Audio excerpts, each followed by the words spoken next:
প্ৰথমে নমস্কাৰ সকলোকে বহুতে ৰিকুৱেষ্ট কৰি আছিল বা এটা গাহৰি মাংসৰ ৰেচিপি দিবা সেয়েহে লৈ আহিছো ইতিমধ্যে মোৰ বহুত কেইটা ৰেচিপি দিয়া আছে গাহৰি মাংসৰ ওপৰত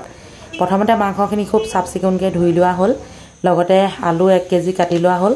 মাংস আছে 2 কেজি যেকি নহওক এফালে কেৰাহী পাতি দিলো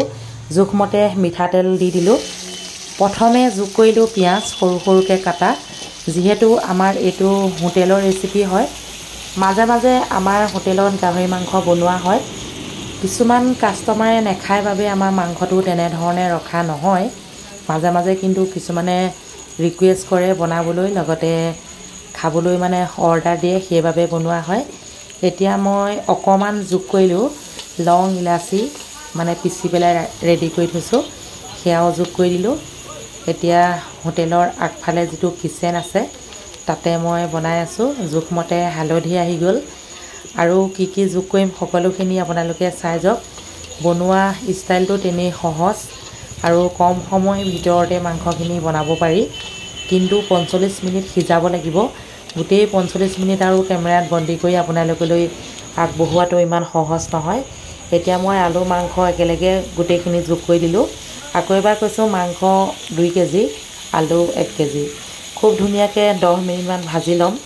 তাপা কি যোগ কৰিম সকলোখিনি কৈ আছো আপোনালোকে মাথো চাই থাকক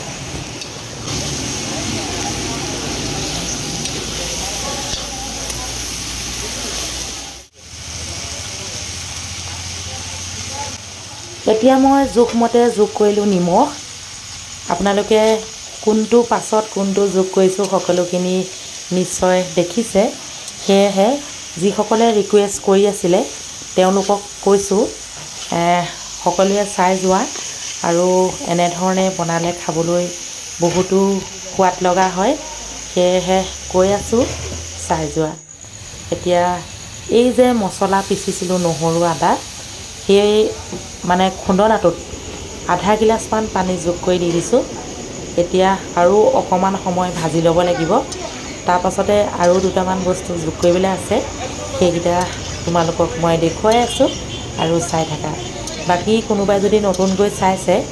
যদিহে ভিডিওটো ভাল লাগিছে তেনেহলে সাবস্ক্ৰাইব এটা কৰি থব আৰু যদি ফেসবুকত চাইছে তেনেহলে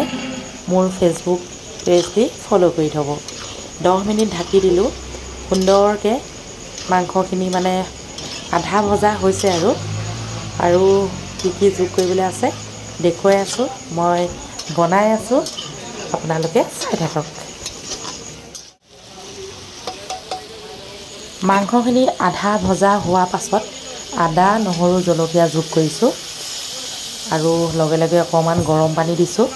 আদা নহৰু জলকীয়া এনে ধৰণে ভাজি থাকিলে খুব কা আহি যায় মানে চকুৱে মুখে জ্বলা জ্বলা গোন্ধ সোমায় সেইভাবে অকমান পানী যোগ কৰি দিছো এই পানীখিনি যোগ কৰি শুকুৱাই দিম তাৰ পাছতহে মই বেলেগ গৰম পানী আকৌ যোগ কৰিম মানে জলকীয়া আদা নহৰু এটা বেলেগ গোন্ধ এটা ওলাই নহয়নে চকুৱে মুখে লাগি যায় মই কিচেনৰ আগফালে বনাই আছো আৰু লগতে মানুহে কাহি পাদি অৱস্থা নাইকিয়া হ'ব সেইভাবে মই অকমান পানী যোগ কৰি দিলো তেতিয়া গোন্ধটো নাহে ইতিমধ্যে মোৰ মাংস হৈছে হোটেলৰ পৰিবেশটো দেখুৱালো আৰু এতিয়া